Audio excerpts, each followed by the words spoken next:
Pousamos a 2 quilômetros da Colônia Esperança. A atmosfera era respirável, mais rica em oxigênio até que a Terra. O ar cheirava a musgo molhado e álcool metálico, como o ozônio após uma tempestade. O céu era de um roxo profundo, manchado pela luz carmesim da anã vermelha. A colônia era uma série de domos interconectados, intactos. Nenhum sinal de luta, de impacto, de falha de sistema. As portas estavam fechadas, mas destravadas. Foi dentro do domo principal que encontramos o primeiro corpo. Era o Dr. Eli Vance, o geólogo-chefe. Estava sentado à mesa de jantar comum, sua xícara de café ainda presa em sua mão descorada. Seu rosto estava congelado em uma expressão de profunda, incompreensível concentração. Seus olhos estavam abertos, vidrados, fixos em um ponto no espaço vazio à sua frente. Não havia medo, não havia pânico. Havia uma atenção absoluta, tão intensa que parecia ter consumido-o por dentro. Não havia decomposição, apenas uma dessecação lenta, como se o tempo para ele tivesse simplesmente desacelerado até parar. Encontramos outros 11 colonos, todos em estados similares. A botânica, no seu laboratório de hidroponia, de pé, com a mão ainda segurando um broto de batata, seus olhos fixos nas folhas. Um casal, no quarto, deitados na cama, de mãos dadas, olhando para o teto. Nenhum deles respondia a estímulos. Eles não piscavam. Suas peles estavam frias, mas não rígidas pela rigor mortis. Era uma plasticidade estranha, como cera.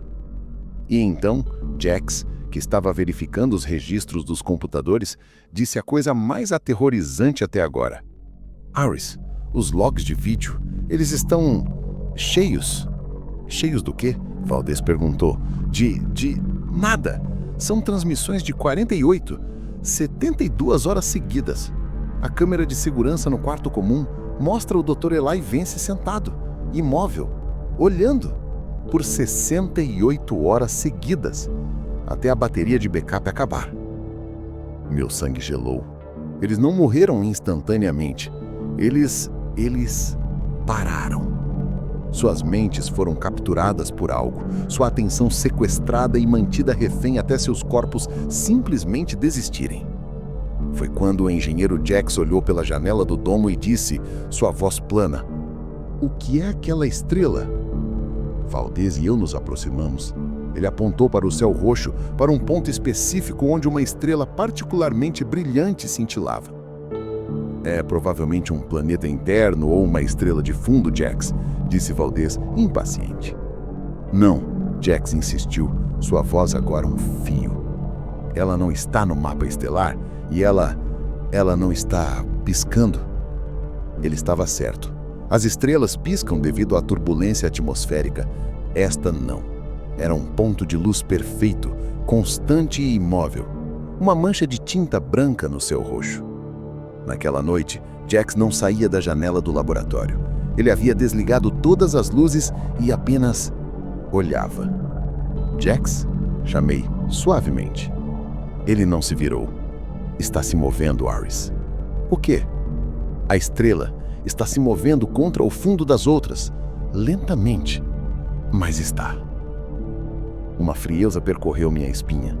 "É provavelmente um satélite, os destroços da Galilei?" "Não." Ele cortou e, pela primeira vez, houve um tom de êxtase aterrorizante em sua voz. "É um olho, e ele me vê." Valdez ordenou que Jax fosse colocado sob observação e sedado. Foi quando as coisas começaram a desmoronar de verdade. Os sistemas da Nostalgia for Infinity começaram a falhar de maneira não diagnosticável. A água potável desenvolveu um sabor metálico distinto, o mesmo do ar exterior. As luzes fluorescentes cintilavam com um padrão que doía os olhos, não aleatório, mas com uma sequência repetitiva e geometricamente impossível. E então, os sonhos começaram. Não eram sonhos de monstros ou pesadelos tradicionais, eram sonhos de ângulos, de perspectivas que se desdobravam em dimensões que meu cérebro se recusava a processar. Eu acordava com uma dor de cabeça latejante por trás dos olhos, com a nauseante sensação de que meu quarto não era um cubo, mas uma forma com mais sados do que deveria ter. Valdez, um homem pragmático até a medula, começou a falar sozinho. Ele repetia coordenadas estelares que não levavam para lugar nenhum, murmurando sobre a arquitetura do vazio. Na manhã do 5º dia, encontrei Jax fora de sua sala. Ele havia arrancado os fios de monitoramento. Ele estava parado no corredor, olhando para um extintor de incêndio na parede. Jax, disse eu, mantendo minha voz calma. Você vê, Harris, a simetria é uma mentira que nos contam para nos confortar. A verdade é assimétrica, é torta, é esta. Ele apontou para o extintor. Para mim era um cilindro vermelho perfeitamente normal. Para ele era a chave do universo. Foi quando a comunicação do navio acionou. Era Valdez da ponte. Sua voz era um ruído rouco e digitalizado. O céu não é um lugar, é uma mente, e estamos dentro de sua atenção agora. Ela não é hostil, ela só percebe. E ser percebido por ela é ser desfeito. É como tentar armazenar o oceano em um copo. O copo se quebra. Um estrondo veio dos alto-falantes. Valdez havia desligado. Corri para a ponte com o Jax nos meus calcanhares. A porta estava trancada. Do vidro à prova de impacto, nós o vimos. Valdez estava de costas para nós. Ele havia desligado todas as telas, exceto uma que mostrava o feed da câmera externa apontada para o céu. A estrela de Jax agora era visivelmente maior, uma fenda branca e pulsante no tecido do cosmos. Valdez não estava olhando para a tela, ele estava olhando para suas próprias mãos, que ele virava e girava lentamente, como se estivesse tentando decifrar uma instrução de montagem para um móvel. E então, Jax, ao meu lado, gemeu. Ele entendeu. Ele viu a equação. Valdez, portanto, virou-se para a parede da ponte, uma superfície lisa e branca. Ele levantou o dedo e começou a desenhar. Não com tinta, mas com a ponta do dedo, pressionando com força suficiente para deixar marcas na superfície de polímero. Ele desenhava linhas, curvas, ângulos agudos que se encontravam de maneiras que faziam meus olhos doerem.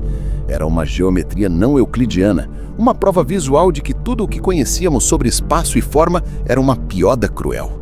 E então ele ria, um som seco, rouco, de alguém que havia esquecido como se ri, mas cujo braço estava experimentando o ápice do êxtase cósmico. Eu sabia que estava perdida. Jax já estava contaminado. Valdez era um portal ambulante para uma verdade que destrói a mente.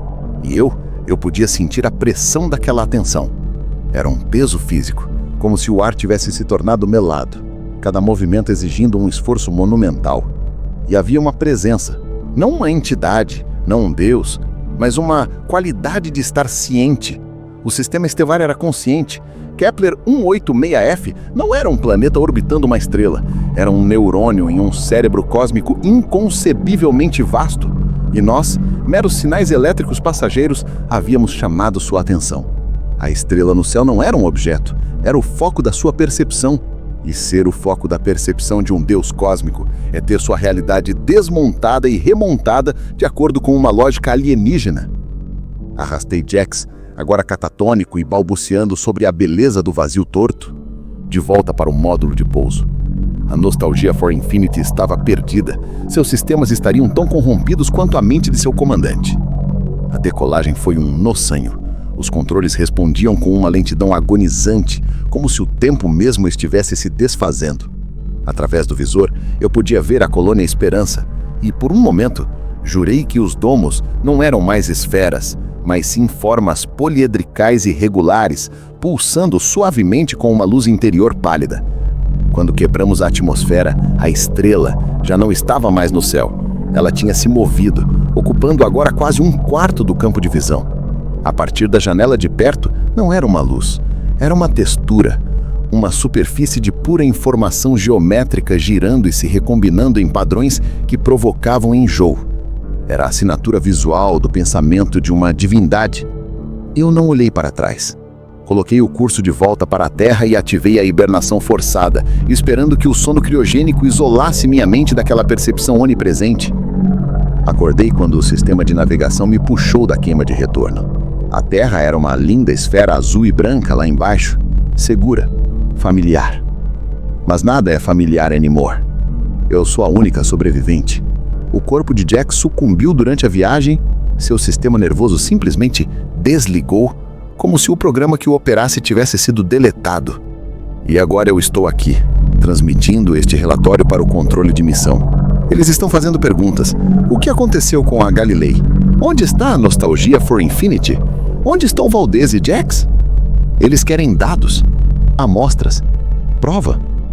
Eu lhes dou um aviso, um que eles não vão entender, mas que eu devo dar, pois é meu fardo agora. Não venham aqui. Não procurem por vida entre as estrelas. Vocês não estão procurando por organismos, estão procurando por uma mente. E quando ela notar vocês, quando o foco da sua atenção se voltar para este pequeno, pálido e insignificante ponto azul, será o fim. Porque o horror não é a morte. O horror é o entendimento. É ver a verdadeira arquitetura do universo e saber que nossa realidade é apenas um rascunho, um esboço tosco